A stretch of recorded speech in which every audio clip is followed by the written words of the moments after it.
Hello everyone, I am Manu Malik Advocate, BA LLB Gold Medalist, Kurukshetra University topper. So today I will discuss with you the topic of CPC, that is elements of a civil suit. हम second point को discuss करने जा रहे थे, that is stage subject matter of the suit. दो type के subject matter होते हैं. Number one is proprietary, number second is personal. Proprietary जो डील करता है वो करता है प्रॉपर्टी मैटर से, और जो पर्सनल होता है वो पर्सनल मैटर से डील करती है. For example right to reputation, right to vote, family matters etcetera, ये होते हैं subject matter of the suit. Another example is like declaratory जो सूट होता है फाइल करते हैं हम कोर्ट में. लाइक अगर आपको ये legal status as a legally valid wife आपको डिक्लेयर कराना है तो उसके लिए आपको लीगल प्लेंट फाइल करनी पड़ेगी, सूट फाइल करना पड़ेगा आपको उसके लिए.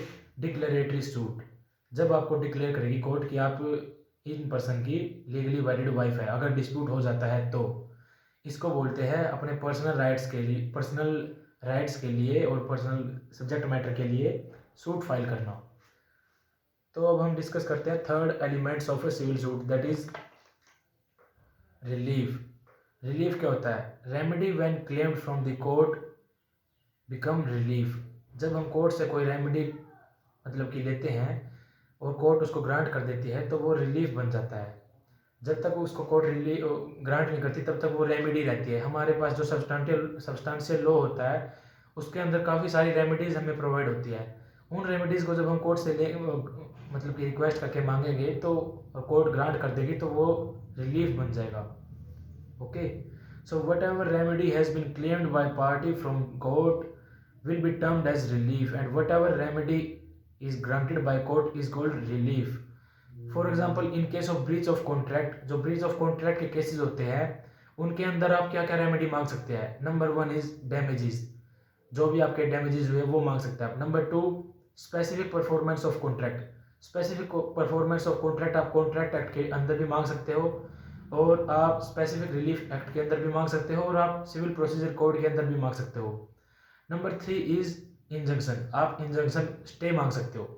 Injunction will be granted under section 38, 39 of specific relief act and read with order 39 rule 1 and 2 CPC. ये ऑर्डर्स एंड सेक्शन आपको मल्टीपल लॉज एक साथ में पढ़ने पड़ेंगे, तभी आप अच्छे से मास्टरी कर सकते हो अपने लॉज के ऊपर.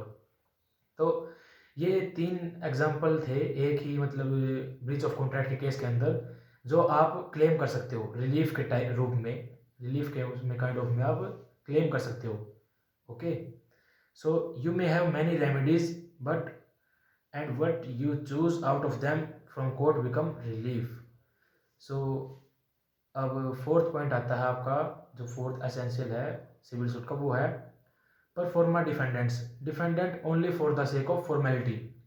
जो फॉर्मेलिटी के लिए हम खाली डिफेंडेंट बनाते हैं, उनका कोई रोल नहीं होता, वो बस एक नेसेसरी पार्टी होती है, इस वजह से हमें मतलब डिफेंडेंट बनाने होते हैं, उसको बोलते हैं pro forma defendant. For example A and B are the owner of house jointly. A and B जो होते हैं वो हाउस के जॉइंटली ओनर होते हैं.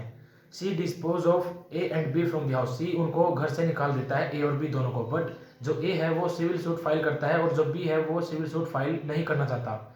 बी बोलता है मुझे कोई जरूरत नहीं है, मैं केस फाइल नहीं करूँगा. सो इस केस में ए के पास कोई और ऑप्शन नहीं है, उसको as a necessary party B को उसमें अपने केस के अंदर इन्वॉल्व करना ही पड़ेगा एज ए डिफेंडेंट. उसको दोनों के ऊपर केस करना पड़ेगा बिकॉज बी तो केस कर ही नहीं रहा, तो प्लेंटिफ बन ही नहीं रहा बी, तो उसको डिफेंडेंट बनाया जाएगा. But just for the sake of case, उसको मतलब ज़्यादा कोई लेना देना नहीं होगा उसके साथ, उसको बोलते हैं परफॉर्मा डिफेंडेंट. उसको एज ए नेसेसरी पार्टी उसमें इन्वॉल्व करा जाएगा, nothing else. Court will find difficult to pass decree, B में create obstruction to execution of decree. इसलिए वो कोई एग्जीक्यूशन में वगैरह में इन्वॉल्व ना हो जाए बाद में जाके, इसलिए उसको नेसेसरी पार्टी बना दिया जाता है. तो ये थे 4 पॉइंट. बाकी के जो 2 पॉइंट रहते हैं एसेंशियल ऑफ सिविल सूट के, टाइटल और मैटर इन इशू, इसको हम नेक्स्ट वीडियो में डिस्कस करेंगे. Thank you.